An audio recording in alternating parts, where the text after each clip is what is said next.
I first knew that possession and exorcism were real when I watched my best friend's arm snap beneath the skin.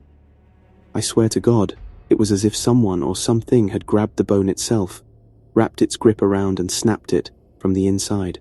Seeing a person taken by an unclean spirit is like watching someone be violently abducted from the inside out. Imagine a strong, violent man, happy to talk with his fists as well as his teeth if necessary, wrenching a child off their feet and dragging them bodily to wherever he wants them. Got that? Now imagine that same child is also being attacked not by a man, but by an animal, flung and shaken in its jaws from side to side like a dog's chew toy. Imagine both of these things happening at the same time. Then imagine that all of this is not going on not on the outside but within the flesh, beneath the surface. Imagine watching the skin stretch, swell and bubble as something inside, physically inside, kicks and claws for purchase, in a deliberate attempt to cause upset and pain. It's a horrible thing to imagine. It's a worse thing to actually see. I'd known Amy for around 12 years at this point. She was 18 at the time and we had grown up together. Her family were always deeply religious, but she had never once mentioned anything to me about demons or spirits, other than the sort of thing you would hear every week at church. It was only when her mother, exhausted and in tears, called and asked to speak to me, that I knew that exorcism was something they were seriously considering. Amy had been kept at home for almost 2 weeks by that point. At first her parents said she was sick, that she had a fever and even malaria. But as time went on, we all started hearing stories that something far worse than a virus had gotten into her. There were stories about medical staff, but also local witch doctors going in and out of the house, and about how she supposedly punched a priest who had gone around to visit. Pretty soon the whole town was buzzing with stories of how the house reeked like rotting meat, and how late into the night passers-by would hear screams and howling, like someone was being tortured in there. As it turned out, someone was. Amy's mother asked me if I would come over to visit. She said that Amy had been sick. She said that she had been out of it for days, but the few times that she seemed more like herself, she asked for me. Well, obviously I had to go. At that point, I didn't believe in demons, never mind exorcisms. I probably still wouldn't, had I not walked directly into the middle of one. When I arrived at Amy's house, the front door out onto the road was wide open, and even from there I could hear her screaming. Not screaming the way she might with me if we were on a ride in a theme park, or the way she screamed before a laugh if I said something that would embarrass her, but a real scream, of pain and terror. I took the stairs 2 at a time and ran towards her room. That door was also wide open too, and before I even made it to the end of the landing I could see her. She was on the floor by her bed, on all fours like some kind of dog, back arched up like a hyena or jackal, and her skin was moving like it wasn't attached to the bones. The only way I can explain it is to imagine you're wearing a thick jumper and a cat, or some small animal has crawled up the inside. You can see the shape moving under the fabric, but not what the shape actually is. Well, that was happening, under her skin. For a second I just stood there, not knowing what to do. She screamed like all hell and there was a priest standing next to her, not helping, but throwing water on her and chanting all this religious mumbo-jumbo at her. Looking back now, I realize what he was doing, or at least what he was trying to do. But at the time it looked as if he was hurting her, that whatever he was throwing onto her was burning her skin and making it bubble and pop. Honestly, parts of it looked like it was melting off the bone. Her face was turned upwards, and her teeth were jammed together so tightly I thought she might crack them. I ran towards her, but all of a sudden she stopped screaming and went stiff as a board, just absolutely rigid. For a second, everything went quiet, and then she vomited. Not puke, but some horrible black stuff that looked like oil or tar. It came out in these stringy chunks, which was bad enough, but then, with her mouth stretched so far that I thought her jaw was going to snap, I suddenly saw a hand. A full, entire hand, jet black like it had been dipped in ink and thin like a skeleton's come out from her mouth. It was as if the evil was sort of erupting out of her and that was one big piece. Eventually, she just collapsed, and there was this puddle of black all over the floor that the priest threw water onto. He told me I should go. He said that Amy would be fine now, and that I should come back in a few days when she'd be back to herself. I did just that, and since that day we have never once discussed what I saw, mostly because the thought of it scares me to death. I'll tell you now honestly, that the only thing more terrifying in this world than seeing a person with a demon inside them is being there when that demon is forced out. Trust me, I speak from experience. The spirit's purpose in possessing a person is simply to cause suffering, to them and to all of those around them.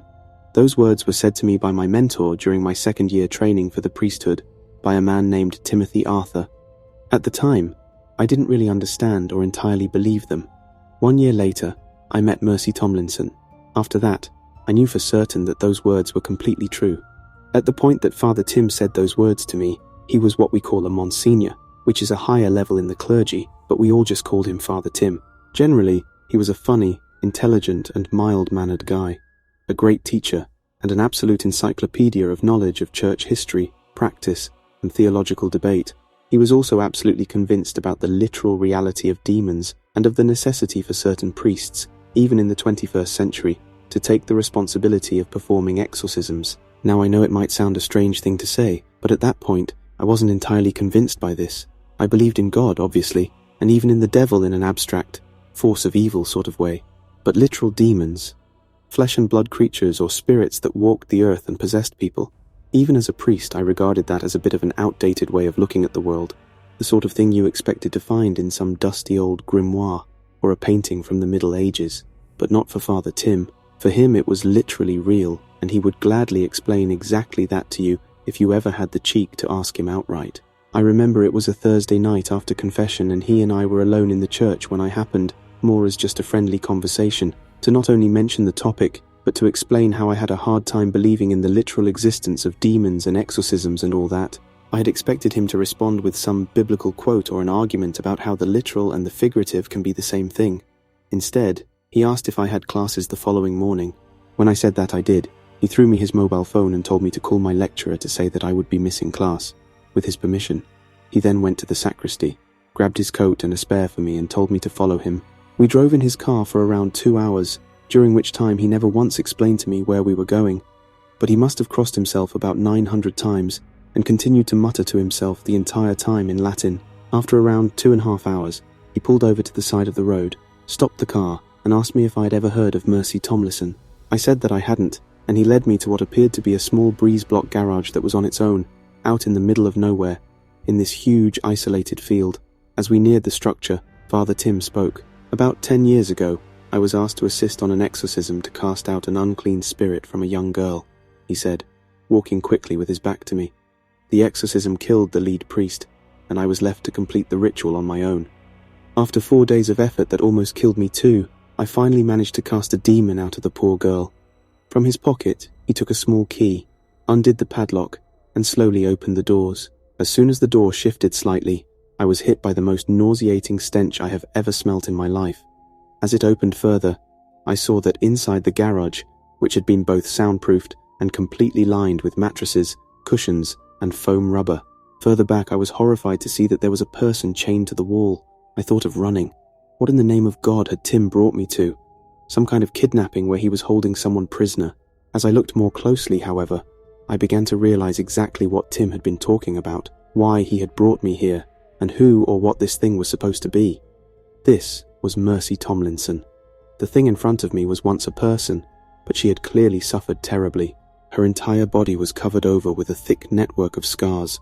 One eye was completely missing, leaving only a cavernous hole, and the mouth, a cracked, bleeding sore, was filled with the tiny fragmented remnants of teeth, which Tim would inform me later, had been deliberately smashed to pieces by the girl as she slammed her jaws together over and over.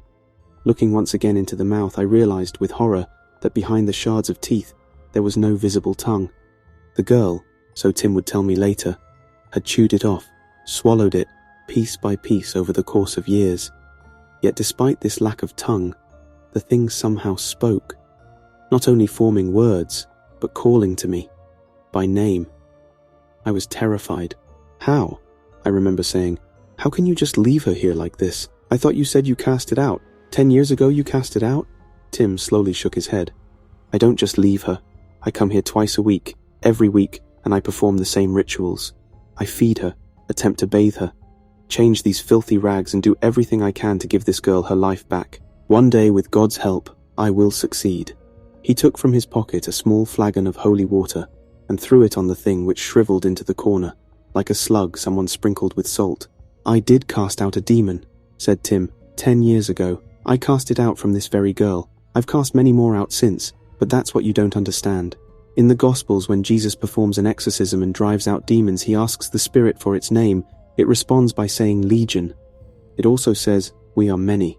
A legion in the Roman army was 6,000 men. Think about that, 6,000.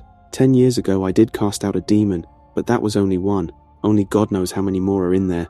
There are some who would say that if my story is true, I should have reported Tim, that I should have told the police about the garage and the girl chained up inside. The truth is, I would, if I thought for even 1 second that it was just a girl chained up in there. But it isn't. I swear on all that is good and holy. It isn't.